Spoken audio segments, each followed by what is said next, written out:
Bonjour Roxane, Bonjour, tu es cadre exploitation sur le barrage de Serponçon. c'est ça. Est-ce que tu peux nous expliquer en quoi ça consiste? Cadre d'exploitation, du coup, au niveau du groupement d'usines, on est 4 cadres d'exploitation. Il y en a un qui va être le chef donc, de l'usine.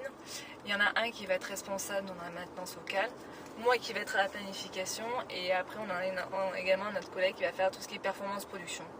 Pour assurer les bons placements donc, de nos indisponibilités. Alors là, on est sur le magnifique site de Serponçon Très avec beau ce, site. voilà, qui est ce barrage qui est assez impressionnant, je veux dire, parce qu'on vient de le visiter. Donc c'est le premier maillon de la chaîne de production hydroélectrique sur l'axe Durance-Verdon, c'est ça? C'est ça. Alors en quoi ça consiste et est-ce que tu peux nous décrire un petit peu ce site assez hors du commun? Alors, hors du commun, oui, parce que ils ont mis du temps à le construire cet aménagement. Ils avaient trouvé le bon site, mais ils n'avaient pas encore la technologie pour pouvoir le construire. Et donc c'est en 1955 qu'ils ont attaqué la construction du barrage qui a duré quand même 4 ans et demi. Premier tour de roue en 1961. En quelques chiffres, le barrage de Serponçon, c'est 123 mètres de haut, 600 mètres de long. En crête, là où on était tout à l'heure, donc c'est 9 mètres de large. Par contre, à la base, c'est 650 mètres. Donc voilà, donc c'est un beau bébé. C'est ce qu'on appelle un barrage en remblai, donc zoné, un barrage de type poids. Et donc ça nous permet d'avoir une retenue de 1,2 milliard de mètres cubes d'eau. Et ça permet d'alimenter quelle région, de produire en électricité pour combien de personnes Alors, produire en énergie, on a 4 groupes, donc à peu près de 97 MW chacun. Ça nous permet d'alimenter en gros en énergie les régions des Alpes de Haute-Provence et la Haute-Provence. On a vu ici effectivement Les Hautes-Alpes, pardon. Ouais, il y a beaucoup d'eau. Oui.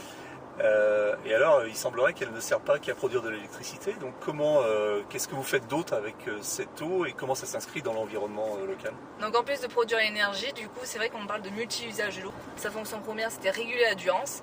C'était une rivière assez capricieuse avec des crues dévastatrices et également des périodes de sécheresse. Donc, la construction du barrage a permis de réguler cette eau. On a donc du coup sur notre réserve d'eau, on a 200 millions de mètres cubes qui sont réservés donc, pour l'agriculture. Donc ça permet en gros d'irriguer 150 000 hectares de terres agricoles. En plus de ça, donc, ça permet d'alimenter 3 millions de foyers donc, en eau potable. Et après également, on fait également de la fourniture en eau industrielle pour les entreprises, donc ça représente à peu près 440 entreprises. Ce qui n'était pas prévu au départ, c'est quand même un ouvrage qui est magnifique et également une retenue d'un bleu magnifique aussi. Et du coup, ça a apporté le tourisme. Donc le lac de Serponçon, c'est 40% du tourisme estival sur la région. Alors Roxane, sur ce barrage, il y a des exploitants. C'est ça. En quoi consiste le métier d'exploitant?